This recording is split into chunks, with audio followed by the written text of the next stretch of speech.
¿Qué tal amigos? Sean todos bienvenidos a mi canal Biblioteca de Vocaciones. Mi nombre es Germán y en el video del día de hoy vamos a estar por fin haciendo el análisis completo que les debía de la colección de las grandes aventuras que Salvat está publicando en Argentina y en México. En Argentina empezó hace muy poquito, en México ya está bastante avanzada. En este video que les debía, digo, vamos a estar analizando uno por uno los 60 tomos, 60 tomazos que componen esta colección.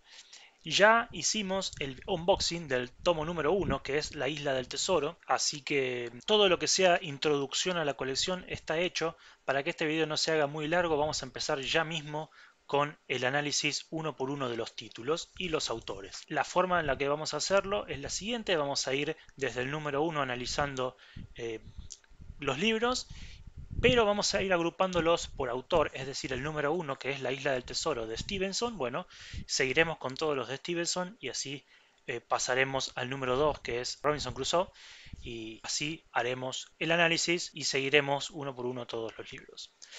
Entonces empezamos con el número uno, que es, como dijimos, La Isla del Tesoro.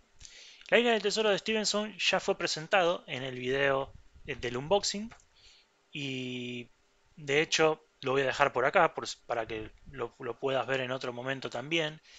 Es uno de los más importantes libros de la historia de la literatura, en todos los sentidos, no solo de aventuras, y claramente es uno de los libros de piratas más famosos que existen, inspirador de otras obras. Muchas obras de piratas había en esa época. La Isla del Tesoro de Stevenson claramente sobresalió y es el que recordamos hoy como el libro icónico, ¿no?, de esa temática. Ahí vamos a tener un poco de aventuras, exploración, combate, viajes en barco, de todo, naufragio, de todo. Realmente es un libro muy, muy completo.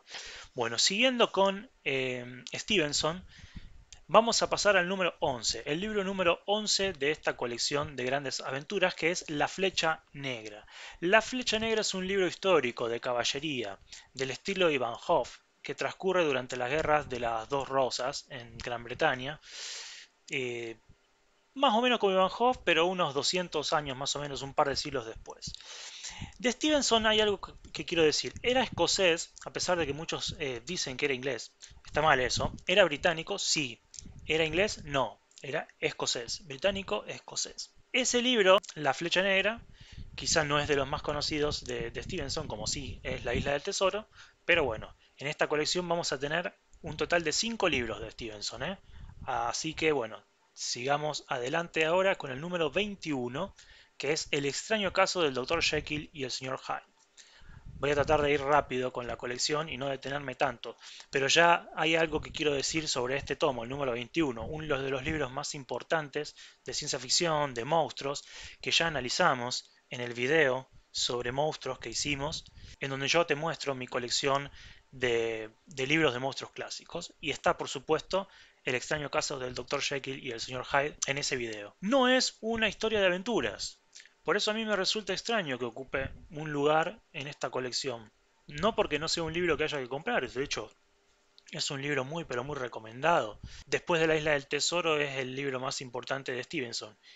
Es chiquitito, es de muy fácil lectura, es casi un cuento largo, me animaría a decir, pero bueno, no es una historia de aventura. ¿De qué trata? Trata fundamentalmente, lo dijimos en el video de monstruos. Yo no quiero alargarme sobre los libros de los que ya hablé, por eso te mando a los otros videos. Luego yo en la descripción te voy a dejar todas las reseñas que tenemos hechas de los libros que nombramos en este video para que puedas ir a verlas si te interesan y bueno, puedas tener con ellas, con las reseñas, un análisis mucho más profundo, ¿sí?, de cada una de las obras. Algunos tienen reseña. El extraño del Dr. Jekyll y el Sr. Hyde no tiene reseña, pero sí hablamos de él en el video de los monstruos clásicos y por supuesto está allí. Trata sobre un científico que crea una poción que lo convierte en su mitad malvada, en su lado malvado, y empieza a hacer un montón de locuras y cosas que por un lado lo sobrecogen, lo asustan, pero por el otro le gustan. Y bueno, cuando el doctor Jekyll decide dejar de tomar la poción es tarde y él se sigue transformando en el señor Hyde. Y bueno, y de eso, de parar esta locura, tratará esta obra que es, repito, muy muy cortita, no es de aventuras, pero claramente es muy recomendable. El extraño caso del Dr. Jekyll y el Sr. Hyde. El cuarto libro de Stevenson que tenemos en esta colección es el número 51 de la lista y es El Señor de Ballantrae. El Señor de Ballantrae cuenta una historia de aventuras en donde lo más importante es el drama que se muestra en la enemistad de dos hermanos nobles escoceses. Estos se verán enfrentados por causa de disputas políticas, pero bueno, también en el libro habrá viajes, así que claramente tiene su parte de aventuras. El Señor de Ballantrae, de Robert Louis Stevenson, el número 51 de la lista. Y el número 57 es Secuestrado. Yo lo conocía como Las aventuras de David Balfour. De hecho, en Argentina se lo conoció con ese nombre en un principio. Yo lo leí este libro y lo leí de adolescente, me acuerdo muy poco. Pero bueno, transcurre en el norte de Escocia. Recordemos, Stevenson era escocés y eh, muchas de sus obras de aventuras se transcurren en Escocia. Allí por el norte de Escocia, cerca de las Hébridas, ¿no? Este lugar maravilloso que, por ejemplo, a mí me recuerda a la obra de Mendelssohn. A mí me gusta mucho la música y bueno, trata sobre el secuestro de un niño que fue un caso verídico que Stevenson conoció. Transcurre, de hecho, esta novela es un poco de aventuras y un poco histórica también, ya que cuenta un caso que transcurre 100 años antes de la fecha de publicación del libro y cuenta un poco un caso que fue real. Entonces, terminado estos 5 libros de Robert Louis Stevenson, pasamos a el número 2 de la colección, que es Robinson Crusoe. Robinson Crusoe de Daniel Defoe. Es un libro del cual les voy a hablar mucho más en el próximo wrap-up que haga, ya que leí un resumen, no el libro completo. Yo leí el libro completo de Robinson Crusoe también en la adolescencia, en la época que leí La Isla del Tesoro, y ahora recientemente leí un resumen, una selección de capítulos, no un resumen, que te voy a estar mostrando en el wrap-up ahora que haga fin de año, y vamos a hablar de este libro del cual todo el mundo más o menos conoce, de que se trata de un señor que se queda luego de un naufragio en una isla desierta, que, bueno, por supuesto, es una isla que resulta ser paradisíaca, de caribeña, casi te diría, así, con palmeras, cocos, animales y buena temperatura, no es que se quedó en una isla antártica. Así que bueno, este señor Robinson Crusoe va a sobrevivir 20 años en esta isla, va a conocer personas, pero fundamentalmente va a estar solo y es un libro genial, es un libro, uno de los mejores libros de aventura de la historia. Daniel Defoe es uno de los escritores que fundamentales en la creación de la novela moderna y Robinson Crusoe es su libro más importante, así que claramente recomendado. El número 2 de la colección Robinson Crusoe. Bueno, ahora vamos a pasar a Julio Verne. Los libros de Julio Verne son varios, son 1, 2, 3, 4, 5, 6, 7, 7 si mal no cuento. 7 libros que tiene esta colección, bastantes, de Julio Verne.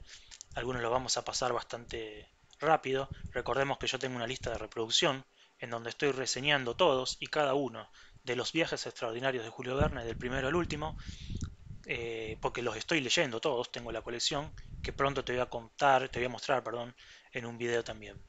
El primero de los libros de Julio Verne está en el puesto, digo yo, en el número 3 del índice y es nada más ni nada menos que La Vuelta al Mundo en 80 días. Vuelta al Mundo en 80 días, uno de los libros más representativos de este autor, cuenta la historia de un señor inglés que hace una apuesta de que puede hacer la vuelta al mundo justamente en 80 días. En esa época nadie lo había hecho, se decía que era imposible, pero este hombre demuestra que sí, lo demuestra mostrando un itinerario que, bueno, con horarios de ferrocarril y de barcos, él, según el itinerario, puede llegar en 80 días. Obviamente que con lo que no cuenta es con las complicaciones que tiene que ver con retrasos, barcos que no salen, tormentas y demás, que le hará peligrar su apuesta.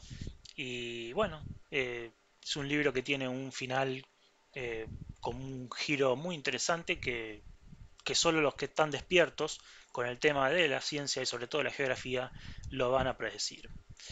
El libro número 15 de la lista, 20.000 leguas de viaje submarino, ya tiene reseña en el canal. He reseñado muchos de estos libros de Julio Verne. Tiene una reseña también de más de 20 minutos en donde hablo bastante de este libro, uno de los más importantes inaugura un subgénero de la aventura, que es la ciencia ficción submarina, que es un género que digo no está todavía del todo explorado en la literatura. Y bueno, es un muy buen libro, bastante largo, tendrá unas 500 páginas para lo que es Julio Verne. Yo lo recomiendo con ciertos cuidados, es un libro de otra época, con algunas páginas, descripciones demasiado pesadas. Todo te lo digo en la reseña, ¿no?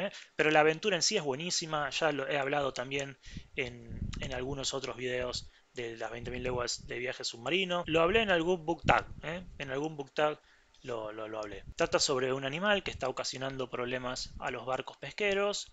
Un barco pesquero se va a encargar de buscarlo y cazarlo y naufragará en ese momento.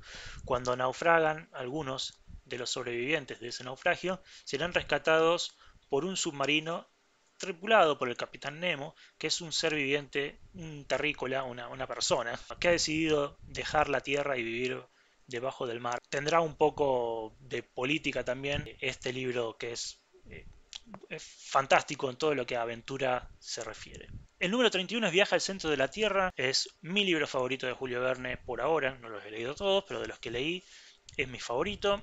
Estamos hablando de un libro de un señor que también dice que puede llegar al centro de la Tierra, encuentra un manuscrito que le da unas coordenadas de un volcán y a través de ese volcán él comienza a sumergirse en la litosfera y en las capas profundas de la Tierra y allí va a encontrar un mundo desconocido para el ser humano. Esta es una historia de mundos perdidos, ¿sí? De los llamados mundos perdidos.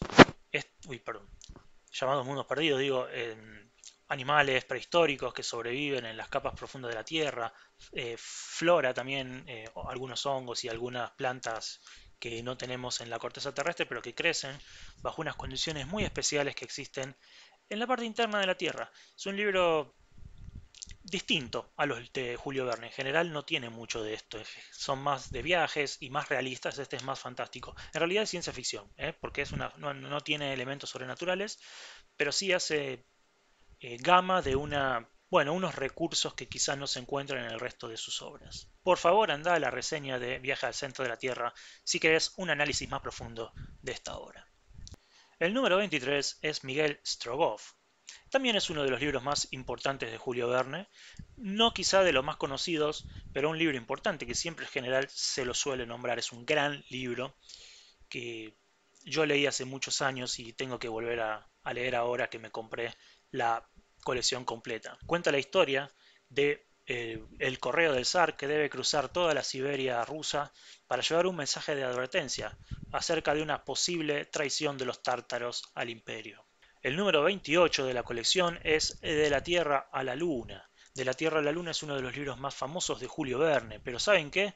No es una obra de aventuras. Van a ver que yo en varios de los números hago esta advertencia, ¿sí? No es una obra de aventura, lo que no significa que no sea una de las obras más importantes de la literatura. Tiene reseña, también tiene reseña este libro en el canal. Solo tiene, creo, la primera parte, es decir, es la historia de la Tierra a la Luna, la reseña que yo hice analizo los dos libros, que son De la Tierra a la Luna y Viaje alrededor de la Luna. De la Tierra a la Luna cuenta la historia de la construcción del cohete, que en realidad no es un cohete sino un misil, la construcción del transporte y todos los análisis científicos que se realizan para que sea posible el viaje.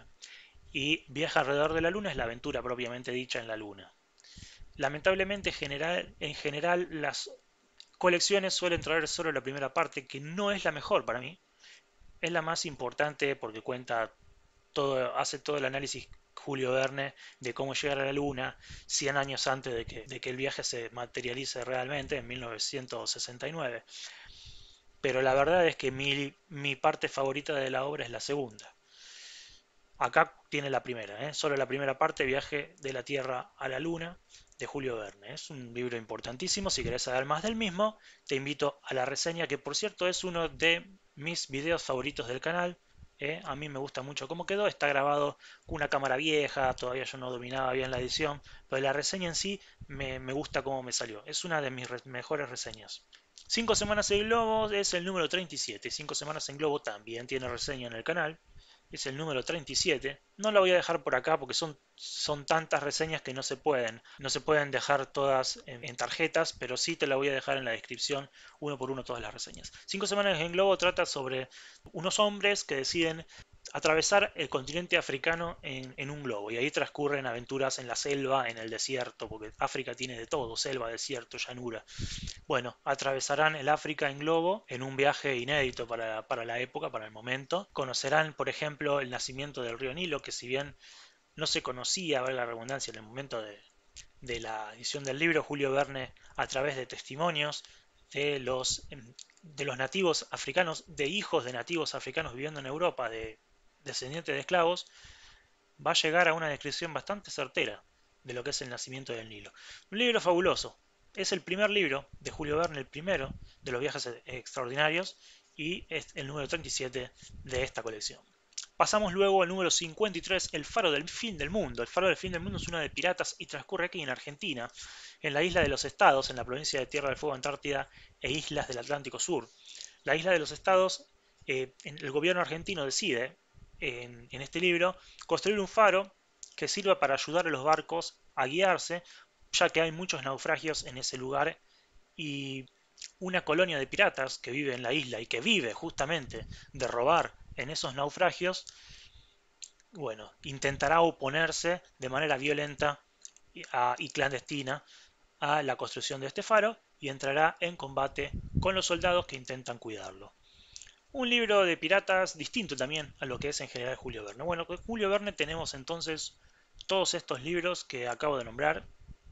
Son bastantes y como no podía ser de otra manera, Julio Verne necesitaba tener una representación grande dentro de esta colección.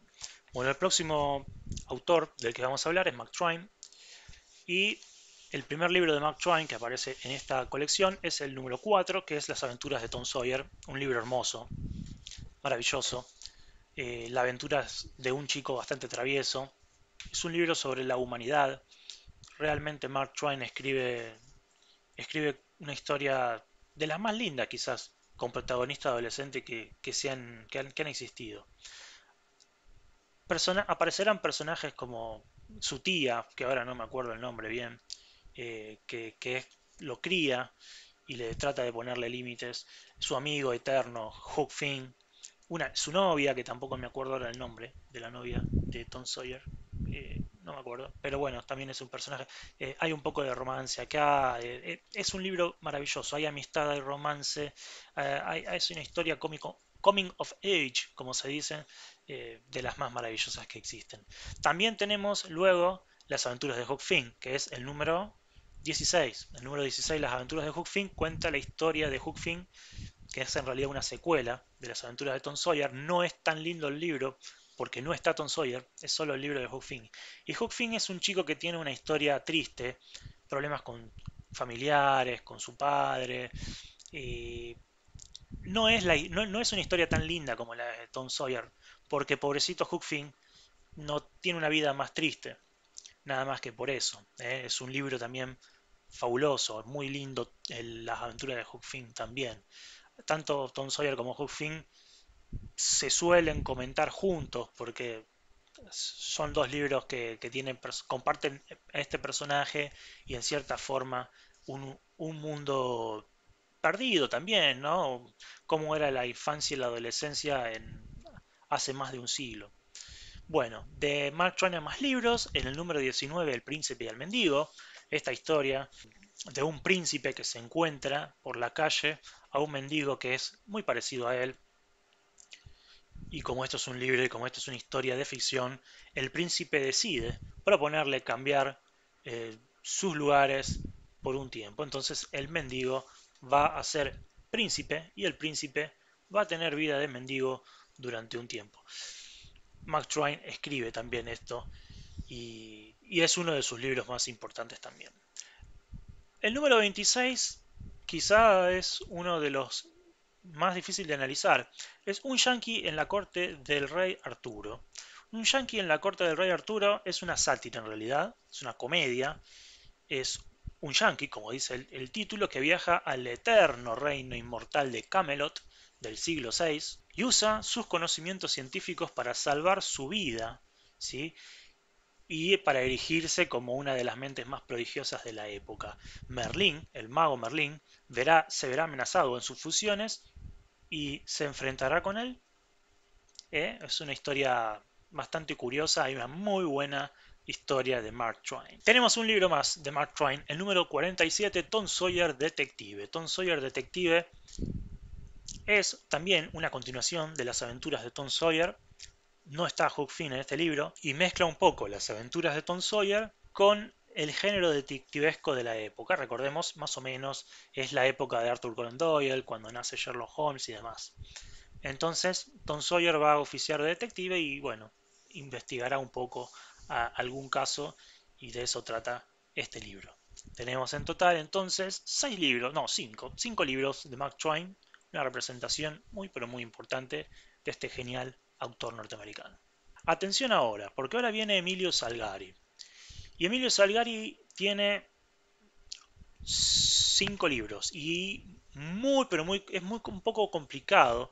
La edición de los libros de Salgari fue difícil y complicada en Argentina y en general, ¿no? La obra de Salgari suele estar compuesta por distintas sagas bastante largas, independientes entre sí, pero que cuentan con varios libros interconectados y a veces directamente relacionados uno atrás del otro. Una de estas sagas es la saga de Sandokan. El primer libro de la saga de Sandokan en Argentina se le conoció durante muchos años como Los Tigres de la Malasia. Y Los Tigres de la Malasia en España fue dividido en dos con distintos títulos.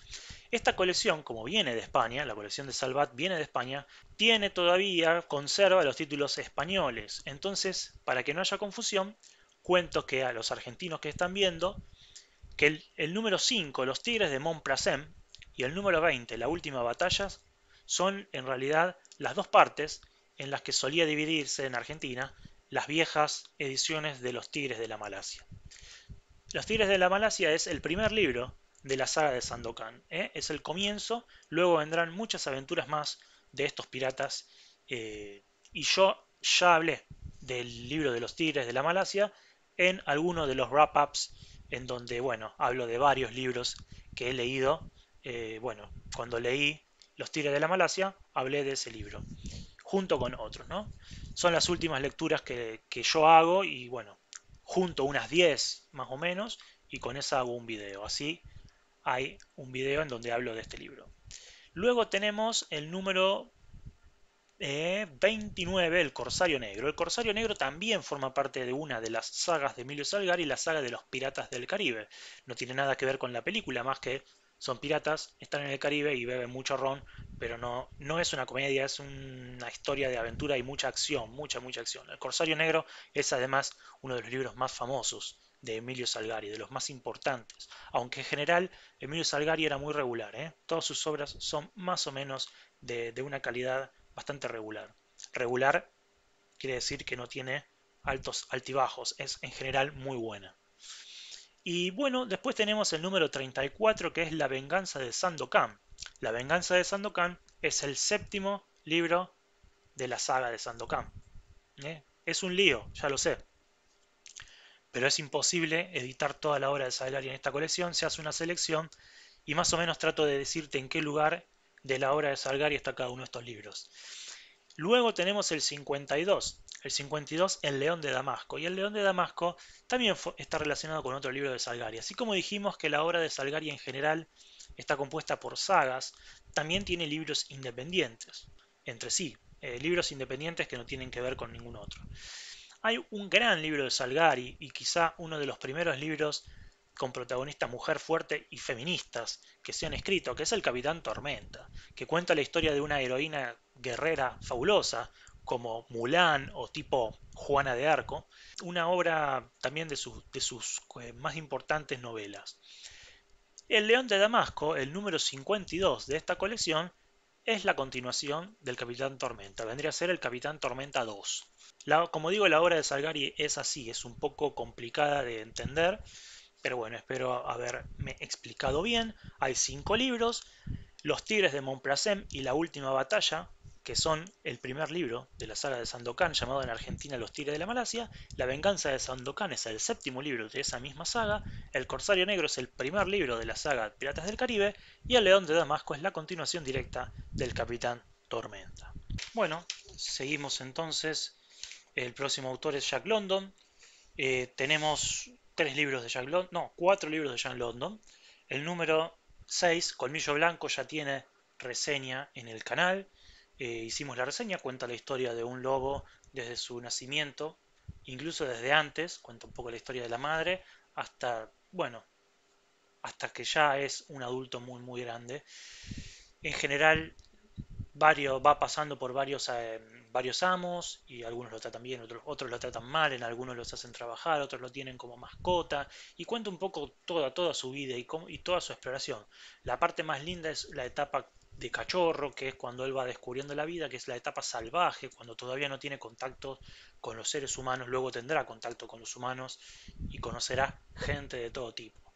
Es una obra de descubrimiento contada con un protagonista que es en realidad un animal, lo cual la hace, eh, para mi gusto, muy auténtica, ¿sí? Muy, muy auténtica. Otro libro que tiene protagonista animal es La llamada de la selva, La llamada de lo salvaje en esta colección, que es el número 17, ¿sí? El número 17 de la colección, que al igual que Colmillo Blanco tendrá un protagonista que es un animal que deberá superar eh, un montón de problemas a lo largo de su vida. Estos problemas fundamentalmente vienen representados por cambios muy pero muy difíciles que tienen que ver con los cambios de amo también, igual que Colmillo Blanco. Es un perro que nace en una familia doméstica y que es vendido en la época de la fiebre del oro, allá en América del Norte, cuando se descubre oro en las montañas rocosas.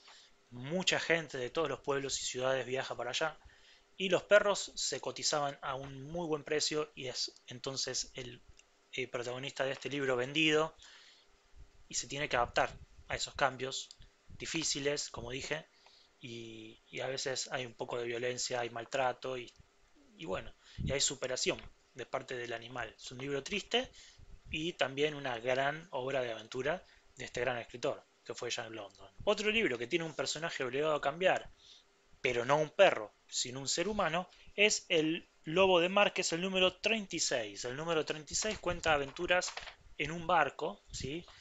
Es una persona que naufraga y es rescatado en una persona, un intelectual, una persona tranquila, que naufraga en su barco, es rescatado por un barco pesquero y allí es obligado a realizar tareas completamente diferentes a las que estaba acostumbrado, a tareas físicas, ¿sí? A trabajar físicamente en, en un barco pesquero.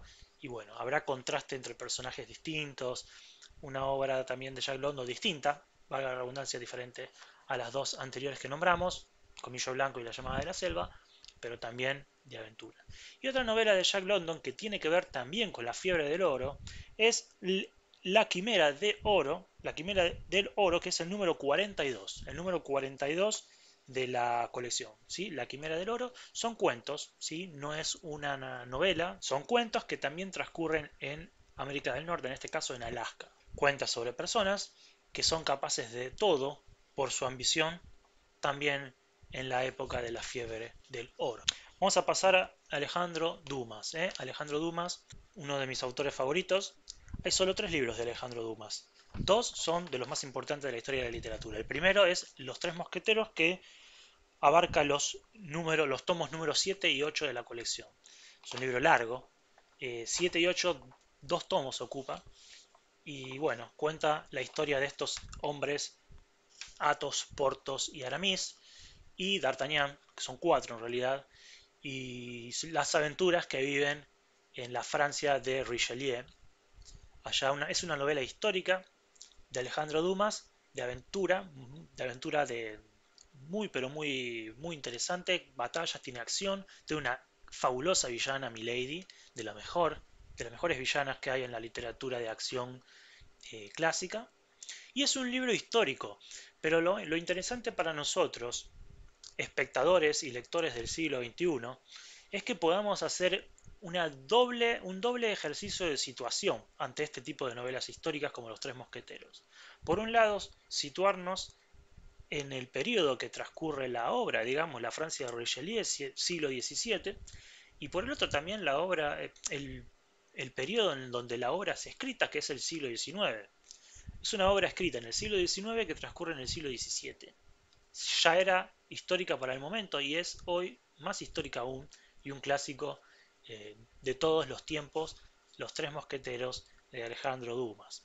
Otro libro de Alejandro Dumas es El Tulipán Negro. El Tulipán Negro es el número 32. Es una obra dramática, no tan aventurera, no lo mejor de Dumas, basada en la fiebre de los tulipanes, transcurre en 1672 en Holanda. La fiebre de los tulipanes es una cosa rarísima en donde se especulaba con tulipanes. Los tulipanes llegaron a tener valores monetarios importantes. Es una cosa muy loca, pero que sucedió en serio. Repito, en Holanda, hacia 1672. El tulipán negro de Alejandro Dumas. No lo conozco, yo no lo leí. Pero lo que acabo de investigar me resultó muy curioso. Y el otro es el libro que da fin a esta colección. Son los últimos dos tomos, 69 y 60, nada más ni nada menos que El Conde de Montecristo. El Conde de Montecristo es la obra más famosa y más importante de Alejandro Dumas, en donde un preso cae injustamente en la cárcel, otro presidiario le cede un tesoro, este preso se va a escapar de la cárcel, va a hacer todo lo posible para escaparse y una vez afuera buscará el tesoro y buscará venganza de las personas que lo traicionaron y lo llevaron a la cárcel. El Conde de Montecristo es una obra también que ha tenido infinidad de adaptaciones, de la que siempre se habla y está en boca de todo el mundo. Entonces de Alejandro Dumas hay tres libros que en realidad ocupan 5 volúmenes de los 60 de esta colección. El tomo número 9 es El último de los mohicanos de Cooper. Cooper vivió cerca de bosques y ríos y es un gran escritor de aventuras. Solo hay uno de sus libros en esta colección, El último de los mohicanos, que trata sobre indios y blancos, que lucha de indios y blancos. Hay indios buenos, indios malos. eh, bueno, toda una obra muy de estadounidense de la época, con temática que estaba muy viva por allá, por aquel entonces, y de la que sin lugar a duda Cooper fue el más importante autor. Walter Scott es un gran autor británico. Su obra más famosa es Ivanhoe, así se pronuncia. Ya hablamos de Ivanhoe en uno de los wrap-ups. Es una historia muy compleja que transcurre una vez terminada la Tercera Cruzada. Es el libro número 10 de esta colección. Y luego tenemos el número 50 del mismo autor, que se llama El Talismán. El Talismán forma parte de una serie de dos libros, en realidad, llamada Los Cruzados, el primero de los cuales se llama La Prometida. Bueno, El Talismán es el segundo de esta serie. Transcurre durante la Tercera Cruzada, más o menos en la misma época que Ivanhoe, un poco antes. Ivanhoe ocurre una vez terminada la cruzada, cuando los personajes ya están de vuelta en Francia. Y bueno, es claramente una muestra del comienzo de la novela histórica. Scott es uno de los primeros novelistas históricos que existen. Un libro muy curioso es el número 12 de Henry Haggard, llamada Las minas del rey Salomón. Es un libro de 1885, en la época que todavía se creía o había una cierta debilidad por pensar que pudieran existir los mundos perdidos. Los mundos perdidos, ahora habíamos hablado un poco del tema cuando analizamos Viaje al centro de la Tierra, son aquellas cosas que existieron alguna vez en la Tierra y que nunca, que de alguna forma se terminaron, como los dinosaurios, por ejemplo, que se extinguieron. Las minas del rey Salomón transcurren en África, en una época que todavía el continente africano no había sido del todo explorado, y el centro de África, bueno, era centro de especulaciones y de historias de todo tipo. ¿Se acuerdan que habíamos hablado de 5 semanas en globo de Julio Verne que transcurre en África? Bueno, 5 semanas en globo es mucho mejor libro que Las minas del rey Salomón. En realidad son libros distintos, pero el libro de Julio Verne tiene una base mucho más científica. Julio Verne no anda imaginando que en el centro de África hay cosas muy locas, ¿sí?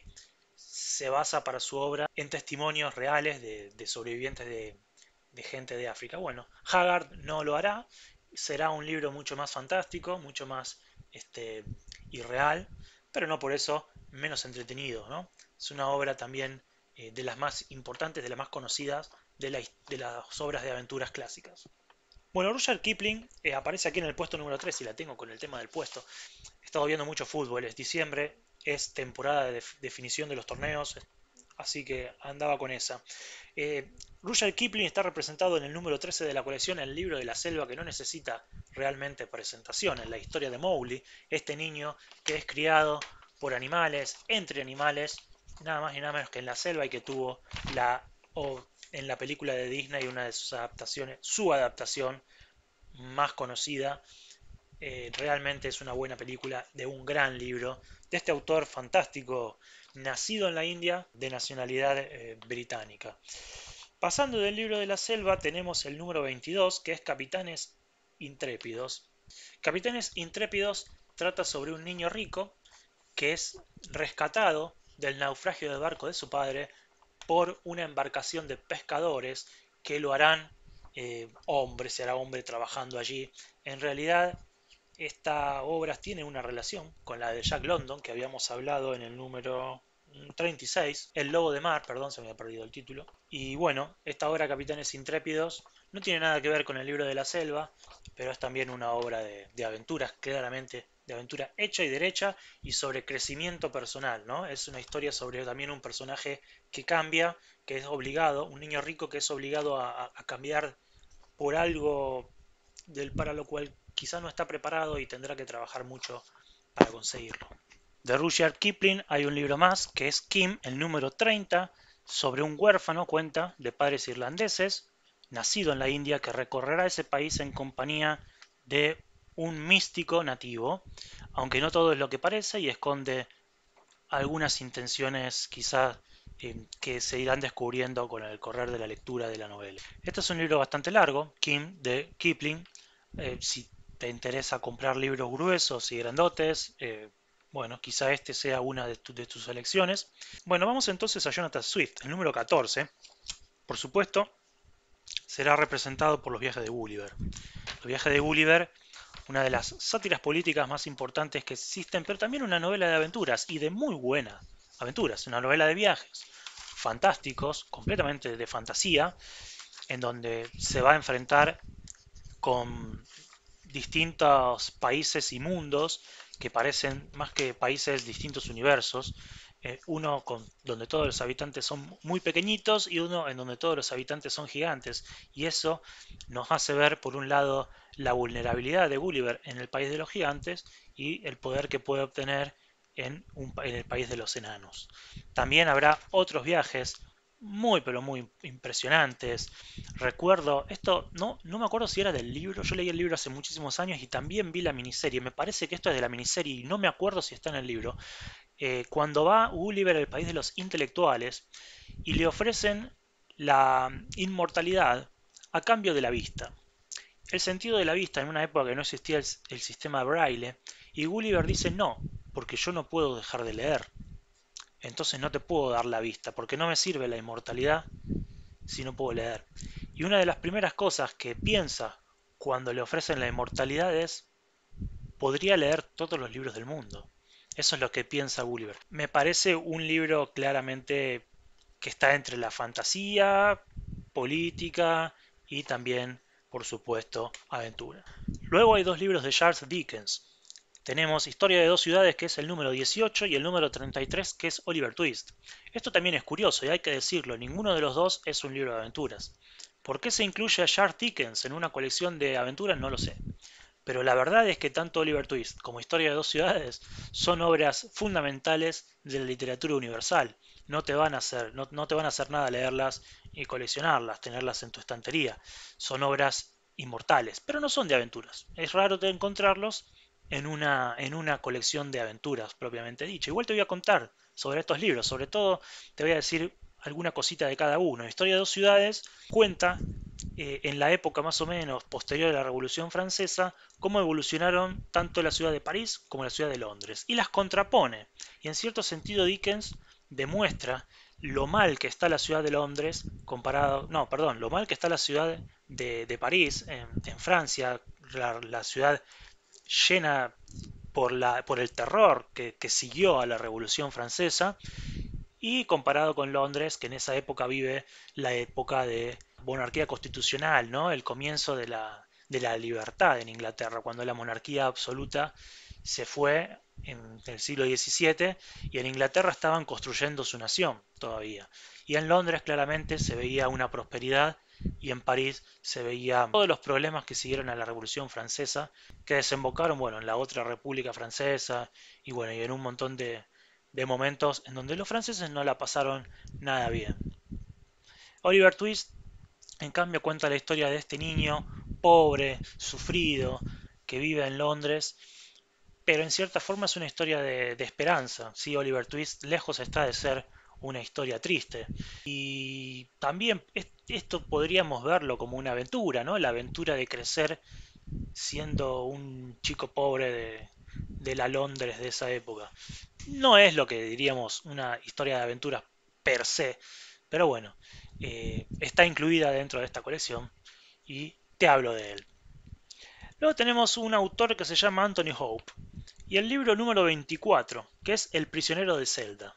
El prisionero de Zelda es una obra de capa y espada que transcurre en el reino ficticio de Ruritania y que dio origen al subgénero llamado romance ruritano.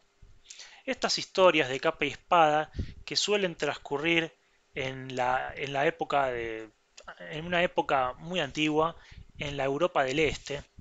Son libros que quizás no se han popularizado tanto en este lugar del mundo. Acá ha llegado más los mitos artúricos y, todo, y nórdicos. Pero bueno, es también muy importante la mitología de la época esta y del romance ruritano, que en general se llama romance ruritano porque suelen ser historias entre príncipes y princesas y nobles que terminan casando, ¿sí? Fundamentalmente historias de capa y espada, aventura, lucha y romances. Romances que, por los que, sin lugar a duda, estos caballeros que estaban relacionados a los caballeros de la época de la Edad Media, recordemos la época de cortesana, ¿no? Donde el caballero luchaba por su amada y por el honor, y la amada siempre estaba idealizada. Bueno, el romance ruritano bebe un poco de eso, y tenemos una obra representativa de estos. Repito entonces, de Anthony Hope, El prisionero de Senda. Luego nos vamos a Gottfried Burger y Las aventuras del barón de Munchausen. Este es un libro que, como Las mil y una noches, ha tenido y sufrido varias versiones, siempre dependiendo de los traductores y de los editores. Algunos llegaron incluso a agregarle capítulos malísimos, que tuvieron pésimas críticas y arruinaban la obra original. Cuenta sobre un personaje que existió y solía amenizar reuniones narrando historias supuestamente verdaderas que le habían sucedido a él. De todas las versiones que tiene este libro, la de Burger, que se reproduce en esta colección, sigue considerándose la mejor, sí, y la definitiva. Pasamos a este autor llamado Karl May. Karl May tiene 3 libros en esta colección. El número 27, El tesoro del lago de la Plata, que trata sobre la búsqueda de fundamentalmente 2 cosas. Un tesoro debajo de un lago, de este lago de la Plata, y por otro lado unos yacimientos que están cercanos, circundantes a este lago. Los personajes de esta obra suelen ser bastante planos. May no es el mejor escritor de esta lista que tenemos en esta colección, no es el mejor de estos escritores, es un bestseller de aquella época, ¿sí? Autor terriblemente prolífico, escribió muchísimas obras y bueno, acá tiene 3. Esta que dijimos, El tesoro del lago de la Plata, y luego tenemos 2 que son el 38, Traición en Oriente, y el 46, Los piratas del Mar Rojo. Tanto una como la otra forma parte de una saga de 6 tomos llamado Por tierras del profeta. Es una obra enorme esta Por tierras del profeta, de la cual hay poca información y reúne cuentos, novelas, de todo. Por ejemplo, Los piratas del Mar Rojo es el segundo de estas obras. Traición en el Oriente transcurre la acción en el Imperio Otomano. Los personajes también son bastante planos. En Los Piratas del Mar Rojo los personajes tendrán que ir del río Nilo hasta la Meca, en Arabia, enfrentando un montón de peligros en el camino. Son historias bastante simples, bastante sencillas, las de Karl May. Bueno, luego viene El fantasma de la ópera de Gastón Leroux. Fantasma de la ópera no es tampoco una obra de aventuras, pero es una obra fabulosa. No es fantástica, no es del género fantástico, sino es una obra fabulosa. Cuenta la historia del terrible drama de un hombre deforme, deformado, que usa una máscara y que, bueno, ayudó a diseñar parte de la Ópera de París, del Teatro de la Ópera de París, y en la parte de abajo del teatro creó todos unos laberintos y unas catacumbas en las que él vive. Aprovechando que conoce de música, se hará pasar por un fantasma y se enamorará de una cantante a favor de la cual intentará ayudarla destruyendo a todos aquellos contrincantes que ella tiene en su carrera de cantante.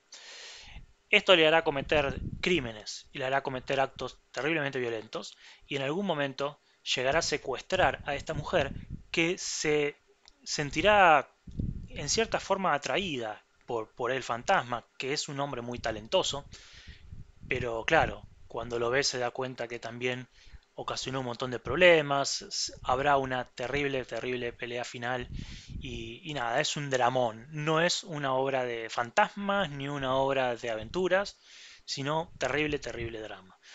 Gran obra, tiene un musical espléndido y muchas películas. El fantasma de la ópera de Gaston Leroux. Howard Pyle escribió el número 39, las alegres aventuras de Robin Hood.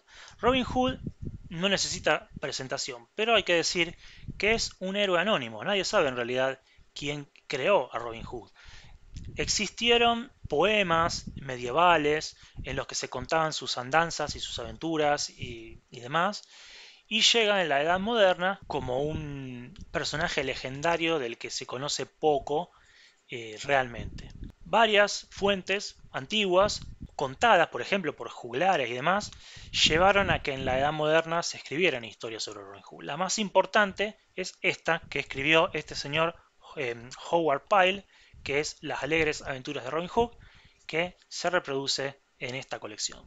El número 40 es El fantasma de Canterville y otros relatos de Oscar Wilde. El fantasma de Canterville tampoco es una obra de aventuras, es una gran obra, pero no es una obra de aventuras. Es una obra que cuenta la historia de este fantasma que trataba de aterrorizar a una familia que no se amedrentaba, una familia que fue a vivir a Inglaterra de Estados Unidos y que llegó sin ningún miedo y sin ningún miedo se quedó en la casa, a pesar de que el fantasma intentaba asustarlos de noche, ellos en ningún momento se sintieron verdadero terror y el fantasma empieza a deprimirse. Es una comedia, no es una historia de terror, es una comedia. Y el fantasma empieza a deprimirse porque no puede asustarlos y bueno, finalmente no les voy a contar el final, pero finalmente hay una escena muy pero muy emotiva en donde se revela la verdadera naturaleza de este fantasma y bueno, y uno de los personajes más lindos, el más lindo personaje que tiene la obra, que es Virginia, la hija de la familia de 15 años que en cierta forma siente una atracción por el fantasma, va a ser su amiga y bueno, nos van a contar de dónde viene el fantasma y en eso revelará el final. Luego tenemos de Bram Stoker el 41, Drácula. Si te cuento que no es tampoco una obra de aventura, me vas a decir que soy un hater de la colección. Pero fíjate que cada vez que te estoy diciendo que no es una historia de aventura, te estoy diciendo también que la leas. Léete los libros de Wilde y los de monstruos, que no sé por qué está lleno de libros de monstruos y drama esta colección. Pero bueno, Drácula es un libro de monstruos, no es una obra de aventura, pero se acerca un poco más a la aventura que la que veníamos hablando. ¿Por qué? Porque hay un castillo enorme, y si hay un castillo enorme, en cierta forma se puede ver como una aventura todo lo que transcurre ahí adentro, aunque yo no lo creo. Y hay algunos viajes. Pero fundamentalmente Drácula es una obra de terror. Y Drácula sí es una obra de terror. Y es clásica, y es del siglo XIX. Y es una historia de vampiros. Y es impresionante.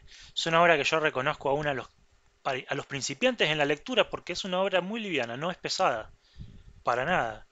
Es largo el libro, eso sí. Tendrá unas 500 páginas por ahí. Pero es un librazo el Drácula, es un librazo. Cuenta la historia del conde Drácula que quiere vender el castillo, un señor inglés que va a ir al castillo y va a ser secuestrado por este conde, no va a poder salir del castillo y va a darse cuenta a medida que pasan los días que no hay ningún espejo en el castillo, que el conde vive con unas mujeres con tres mujeres muy sexys, que nunca se lo ve de día. Bueno, toda esta historia yo ya te la conté porque yo hice el video de monstruos del que te hablé cuando comentamos el Dr. Jekyll y el Sr. Hyde, así que no voy a ahondar demasiado en el tema de Drácula. De pronto te voy a hacer incluso una reseña de este libro. Pero bueno, te recomiendo que vayas entonces al video de monstruos y ahí veas más sobre Drácula y además sobre otros monstruos clásicos y de dónde vienen desde el punto de vista de la literatura. Entonces el número 41 es Drácula de Bram Stoker. El tomo número 42 es Primer viaje alrededor del globo de Antonio Pigafetta. Estas son crónicas reales, el autor cuenta crónicas reales de la expedición Magallanes Elcano, que dio la vuelta al mundo allá lejos y hace tiempo. Nos contará la aventura de la circunnavegación del globo en aquella época. Es uno de los 18 sobrevivientes de la tripulación inicial el que la cuenta. Y bueno, conoceremos el estrecho de Magallanes, el Océano Pacífico, la Asia sudoccidental, digamos, la Asia sudoriental, la Asia del sudeste, todas estas zonas que los españoles llegaron en esa época a investigar muy bien, las Filipinas, todo eso, todos esos lugares. Tenemos aquí un libro bastante interesante entonces de Antonio Pigafetta, Primer viaje alrededor del globo, el número 42. El número 44 es El escarabajo de oro y otros relatos de Edgar Allan Poe. ¿Qué hay que decir de este libro que tampoco es de aventura? Sí, es cierto. Son algunos de los cuentos que componen en realidad las narraciones extraordinarias de Edgar Allan Poe, y yo no sé por qué no incluyeron en esta colección el libro La narración de Arthur Gordon Pym, que es una novela de aventuras. Esa sí es una novela de aventuras, y de Edgar Allan Poe. Es su única novela, la única que escribió. Sería muy interesante tenerla. Y no está en esta colección. En cambio, incluyeron algunas de las historias de terror, o misterio o policiales de Poe. La narración de Arthur Gordon Pym tiene secuela escrita por Julio Verne, que es La Esfinge entre los hielos, que pronto la vamos a reseñar cuando lo lea, porque todavía no lo leí, pero lo tengo ahí. Julio Verne le escribió una secuela y también Lovecraft escribió una obra que continúa las aventuras de este libro de... No sé por qué estoy hablando de la narración de Arthur Gordon Pym, cuando en realidad debería estar haciéndolo de las narraciones extraordinarias, que es el libro que realmente está en esta colección. Historias de misterio, algunas de fantasía, otras no. Y mi favorita, La barrica del amontilado, no sé si estará en esta colección. Solo nombran El escarabajo de oro, que es claramente una historia de la búsqueda de un tesoro. La búsqueda de un tesoro a través de un manuscrito que si no entendés muy bien inglés te vas a perder un poquito. Pero claro, Edgar Allan Poe es maravilloso, yo siempre lo recomiendo y es también un libro importante que hay que tener, sin duda. Luego hay tres libros de Arthur Conan Doyle. Ya hablamos de Arthur Conan Doyle, hicimos un análisis completo de la colección de Sherlock Holmes que está saliendo en España y que esperamos en Latinoamérica con unas ansias tremendas. Una colección fabulosa que no solo tiene los libros de Doyle, sino también los que escribieron otros autores, y entre ellos Mark Twain, y son 60 tomos. Pero bueno, en ese libro, en ese video que yo te dejo por acá, para que lo veas, yo hablo uno por uno de todos los libros de Arthur Conan Doyle de la serie de Sherlock Holmes. De los tres que tenemos aquí, empieza con El sabueso de los Baskerville, digo, que es el número 45 de la colección, un libro de 1902. El número 54 es Estudio en Escarlata, que es anterior, que es de 1887. Tanto de Estudio en Escarlata como de Sabueso de los Baskerville ya hablé en el video mencionado. Estudio en Escarlata es el primer libro de la serie de Sherlock Holmes y El Sabueso de los Baskerville es la aventura de Sherlock Holmes más famosa. El más interesante para este video, de los tres de Arthur Conan Doyle, es el número 58, que se llama El Mundo Perdido. El Mundo Perdido, justamente, es una obra de mundos perdidos, en donde se habla de una región de Sudamérica en donde todavía existen los dinosaurios. Sin duda el más aventurero de las obras de Doyle y el gran aporte de esta colección, El Mundo Perdido, que lleva el mismo título que la secuela de Jurassic Park. Sin lugar a duda, Michael Crichton, autor de Jurassic Park, debe haberse inspirado en esta obra para escribir su maravillosa historia de ciencia ficción Jurassic Park. Tenemos entonces 3 libros de Arthur Conan Doyle. Vamos ya llegando al fin de este video. Solo quedan 4 autores, creo. El primero es Alphonse Daudet, del cual tenemos el libro número 48 de la colección, Las aventuras prodigiosas de Tartarín el Tarascón. Este autor era periodista y dramaturgo, además de novelista, y entre sus novelas había algunas costumbristas y otras de aventuras, más aventureras. Entre estas últimas se encuentra, la de Tartarín, esta que tenemos aquí, Tartarín el Tarascón. Es una obra que transcurre entre las últimas, las de aventuras, se cuenta Tartarín, esta de la que hablamos aquí, que es una obra que transcurre en África, que está a favor de la caza, ¿no? Que hace apología de la caza y hoy envejeció bastante mal, pero bueno, le damos la oportunidad. No digo que no la leas, simplemente que la tomes como una obra de la época. Alphonse Daudet, Las aventuras prodigiosas de Tartarín el Tarascón. Y luego viene Frankenstein de Mary Shelley, el número 49, Mary Shelley. Un libro que te voy a contar es de monstruos y no es de aventura. Aunque tiene una persecución en las montañas, no es en sí una historia de aventuras, lo importante no es eso. Frankenstein tampoco es una obra de terror, es un drama que habla del rechazo y de la angustia de la existencia humana. Hay un doctor que crea un monstruo a partir de cadáveres, de pedazos de cadáveres, y le da vida. Y este monstruo, feo y diferente, empieza a ser rechazado por la sociedad, y este rechazo le genera al monstruo. Fíjense la cabeza de Mary Shelley, esto lo escribe a principios del siglo XIX, es un libro de vanguardia, en todos los sentidos. Este monstruo va a empezar a sufrir el rechazo de la gente y eso le va a hacer cometer crímenes. Claro que no justifica el rechazo de la gente ningún crimen, pero bueno, es una obra de otra época también. Frankenstein de Mary Shelley, luego Frankenstein va a encontrarse con el doctor, finalmente el doctor va a rechazar también al monstruo y el monstruo le va a pedir que le haga una novia y obviamente el doctor se va a negar a darle una novia y entonces Frankenstein intentará atacar al doctor y a sus seres queridos.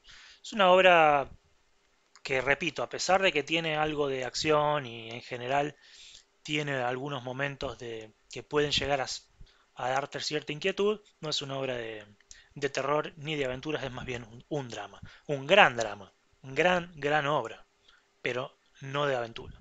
Como verán, amigos y amigas, esta colección de aventuras tiene libros que no son tan de aventuras.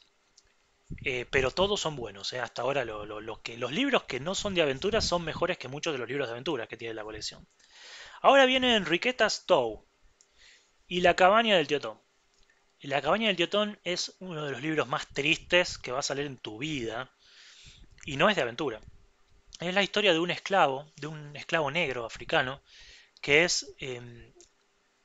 que es tratado bastante bien por la familia para a la cual sirve, pero en un momento de necesidad su amo necesitó venderlo y obviamente lo vende a un amo que lo trata mal. O sea, de pasar de una familia que lo trataban bien, va a una familia que lo trata mal. De eso trata La cabaña del tío Tom. Es un libro que no es de aventuras, es triste y es el número 55 de la colección Enriqueta Stowe. Yo leí este libro y lo leí de bastante chiquito, influenciado por la serie Raíces que daban por ese entonces, que yo no la veía porque era muy triste, pero que obviamente escuchaba hablar de esta serie de la cual hay libro, ¿no? Es una serie basada en un libro y porque la veían en mi casa, pero pero bueno, La cabaña del tío Tom es un libro triste, pero que me animé en su momento a leerlo en la versión de Biblioteca Villiquen, que no es lo mismo que el libro común. Y luego tenemos a Sienkiewicz, que tiene el número 60, que es Quo Vadis. Quo Vadis es una obra que transcurre en el Imperio Romano. Tampoco es una obra en sí eh, de aventuras, aunque tiene una fuga y peleas en el Coliseo, así en el circo, no en el Coliseo, en el circo romano, pero no es en sí una historia de aventuras. La traducción aproximada de Quo Vadis, el título de esta obra, sería ¿A dónde vas? Y es más que nada una obra histórica, histórica y romántica. Bueno, entonces les digo, y poco más que las peleas que nombré en el circo romano y alguna fuga, y no tiene mucha más aventura que eso.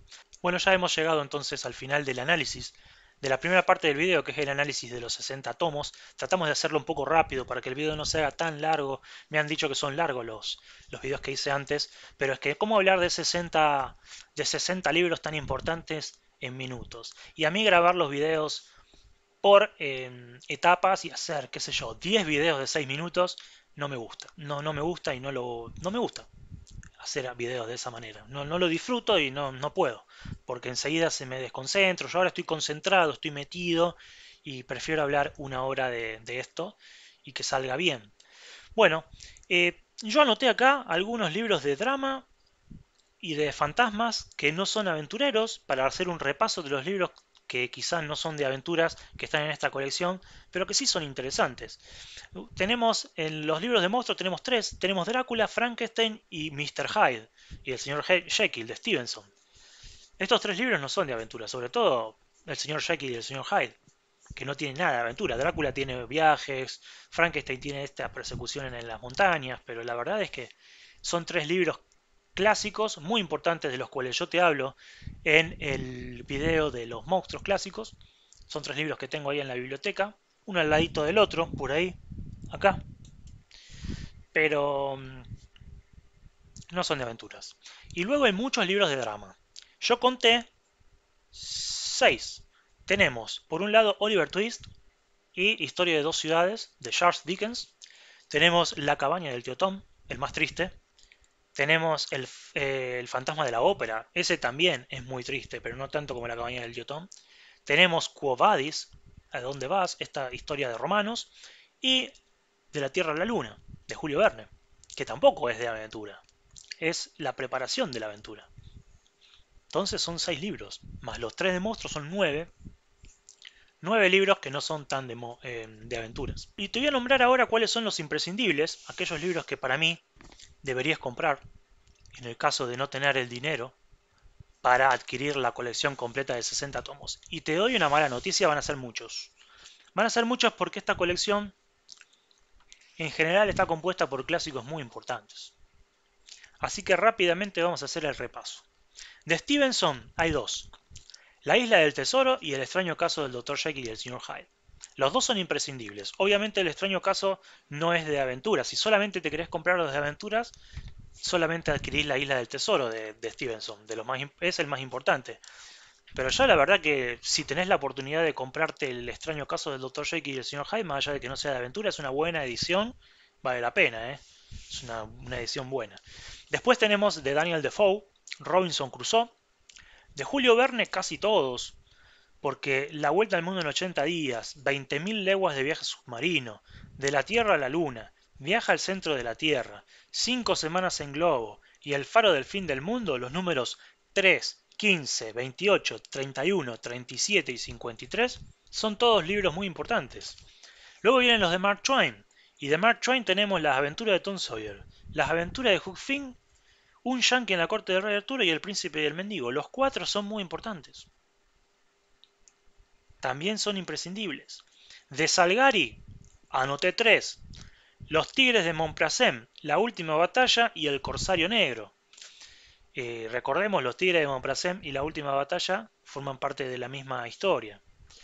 Luego de London tenemos Colmillo Blanco y La llamada de la selva. Los dos son importantísimos.